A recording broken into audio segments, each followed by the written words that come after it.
بحار الانوار میں مروی ہے کہ ایک دن حضرت علی علیہ السلام خوارج کی تلاش میں کوفے سے باہر نکلے اور مقام صابات تک جا پہنچے۔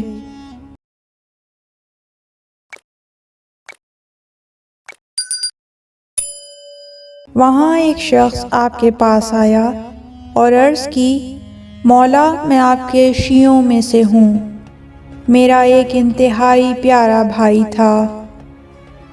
عمر نے اسے جنگ قادسیہ میں سعد ابن ابی وقاص کی سربراہی میں بھیجا تھا، وہ مدائن میں مارا گیا تھا۔ میری خواہش ہے کہ آپ باذن خدا حکم الہی سے اسے زندہ کر دیں۔ امام نے فرمایا، اس کی قبر کہاں ہے؟ اس نے عرض کیا، مولا ہم کوفے میں رہتے ہیں اور اس کی قبر مدائن میں ہے۔ امام نے فرمایا، آنکھیں بند کر۔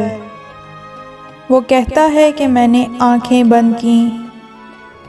پھر امام نے فرمایا، اب کھول دے، تو میں نے آنکھیں کھول دیں تو ہم مدائن کے قبرستان میں میرے بھائی کی قبر پر کھڑے تھے۔ امام نے مجھ سے پوچھا، یہی تیرے بھائی کی قبر ہے؟ میں نے عرض کیا، مولا یہی ہے۔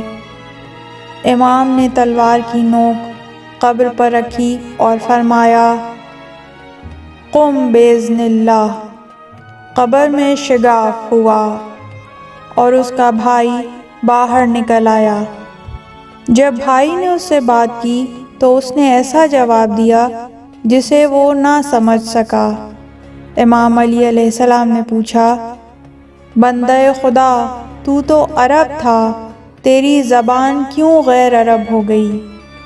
اس نے عرض کیا، مولا میں آپ کا دشمن تھا اور آپ کے جتنے بھی دشمن مرتے ہیں ان کی زبان عربی نہیں رہتی۔ یہ سن کر اس کے بھائی نے عرض کیا، مولا مجھے معلوم نہ تھا کہ یہ آپ کا دشمن تھا، مجھے ایسے کسی بھائی کی ضرورت نہیں جو آپ کا دشمن ہو، آپ اسے واپس اپنی جگہ بھیج دیں۔ امام نے فرمایا، ارجع، واپس پلٹ جا۔ وہ قبر میں چلا گیا اور قبر پہلے کی طرح بند ہو گئی۔ اللہم صلی علی محمد وآل محمد۔